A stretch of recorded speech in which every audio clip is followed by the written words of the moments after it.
Kita ke informasi selanjutnya, pemirsa. Fenomena menjamurnya lapangan pedal di tengah pemukiman menjadi potret menarik gaya hidup urban hari ini. Di satu sisi, kehadiran lapangan pedal menghadirkan ruang interaksi sosial, sarana hidup sehat, hingga bibit atlet baru di dunia pedal. Namun di sisi lain muncul pertanyaan, apakah pembangunan fasilitas komersial di tengah kawasan hunian sudah mempertimbangkan dampak sosial dan lingkungan? Berikut laporan selengkapnya untuk Anda.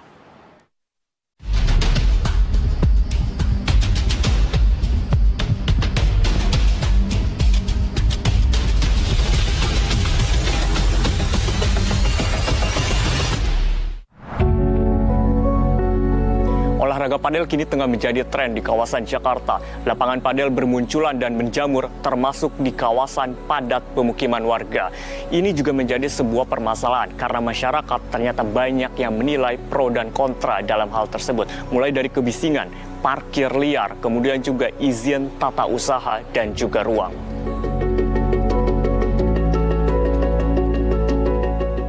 Tren olahraga padel kini menjamur di Jakarta. Namun ketika lapangan berdiri di tengah pemukiman warga, muncul pertanyaan, apakah ini ruang sehat atau sumber masalah baru? Warga Pulau Mas Barat, Pulau Gadung, Jakarta Timur mengeluhkan lapangan padel yang berada di tengah pemukiman warga yang dibangun sejak 2024 lalu. Warga mengeluhkan kebisingan yang ditimbulkan oleh aktivitas permainan padel yang terdengar sejak pagi hingga larut malam. Selain kebisingan, warga juga mengeluhkan banyaknya orang tak dikenal memasuki wilayah pemukiman sehingga merasa tidak nyaman. Kan udah pasti. Nah, ini tiba-tiba rame, berisik, terus banyak orang lewat gitu kan, keluar masuk dari jam 6 pagi sampai jam 10 malam. Terus begitu jam operasionalnya juga dari pagi ya, dari jam 6 sampai jam 10 gitu. Jadi kita keganggu lah orang lama di sini.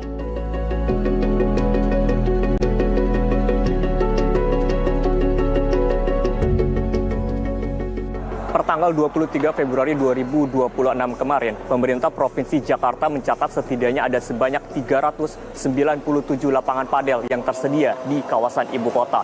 Yang menjadi mirisnya ini adalah sekitar setengahnya atau tepatnya 185 lapangan padel justru tidak memiliki izin persetujuan bangun gedung atau yang disebut sebagai PBG. Tentu ini menjadi sebuah catatan hitam bagi industri dunia padel.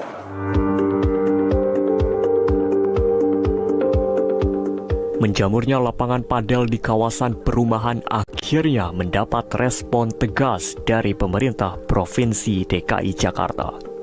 Gubernur DKI Jakarta Pramono Anung memutuskan menghentikan penerbitan izin baru lapangan padel di zona perumahan.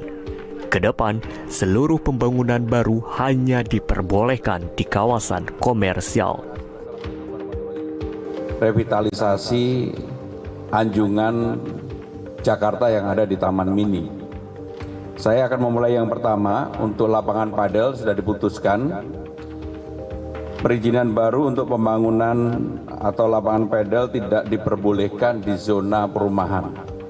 Semuanya harus di zona komersial untuk yang baru. Yang berikutnya adalah bangunan atau lapangan padel yang tidak memiliki PBG dilakukan penghentian kegiatan, pembongkaran dan pencabutan izin usaha. Nah, yang menarik adalah pengelolaan lapangan padel kalau untuk lingkungan masyarakat bisa menyesuaikan, tahu aturan berdasarkan kesepakatan yang mereka buat. Oh, begini loh lapangan olahraga kita pakai bersama. Tapi kalau bisnis, dia enggak. Dia akan mengatur waktu untuk kepentingan pendapatan. Bisa sampai jam 11 malam, jam 12 malam gitu kan. Dia akan melihat pada jam-jam kapan ya bangkitan kegiatan itu tinggi. Akhirnya dia mungkin buka pada malam hari, ya kan? Pada pagi atau hari Sabtu atau hari Minggu. Nah, ini kan jelas mengganggu kenyamanan warga.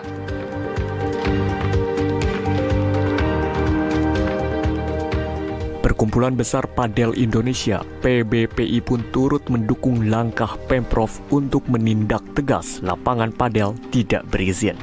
Kendati begitu, PBPI juga mengajak agar semua pihak dapat duduk bersama, berdiskusi, serta mencari jalan tengah demi terciptanya prestasi olahraga tanpa mengorbankan pihak tertentu. Saya sih jujur ya, ikuti regulasi lah. Kan sebenarnya nggak apa ya, nunggu berapa lama untuk demi keselamatan dan ketenangan semua orang kan nggak ada masalah menurut saya ya. Jadi kalau pengen cut corner hanya untuk nyari uang ya membenahkan ya, kita coba cari jalan tengahnya gitu. Nah makanya menurut saya sih ya alhamdulillah lah ini ada kejadian seperti ini biar kita bisa lihat oke, ternyata ada permasalahan A sampai B dan C. Nah, bagaimana kita coba berdialog kepada pemerintah setempat ya untuk mencari jalan yang memang oke, win-win untuk semua orang. Nah, itu yang kami ingin lakukan karena buat kami ini prestasi adalah nomor satu dan prestasi itu tidak bisa terjadi atau terdapat kalau tidak ada pemain. Dukungan gaya hidup aktif dan sehat haruslah terus digaungkan, tetapi pembangunan sekecil apapun skalanya harus berpihak pada keseimbangan antara bisnis dan kenyamanan, antara tren dan tata ruang, antara semangat olahraga dan hak warga. Tanpa itu, lapangan padel yang seharusnya menjadi ruang kebugaran justru bisa berubah menjadi lapangan konflik. Di tengah semangat hidup gaya sehat dan juga geliat ekonomi olahraga, kenyamanan warga ini tetap harus menjadi sebuah prioritas. Lapangan padel boleh menjadi ruang kebugaran, tetapi harmoni antar warga tetap tidak boleh dikorbankan. Akankah dengan turunnya pemerintah Provinsi Jakarta dalam kebijakan padel justru dapat membuat warga sekitar senang atau justru dapat membunuh potensi generasi atlet-atlet muda dunia padel?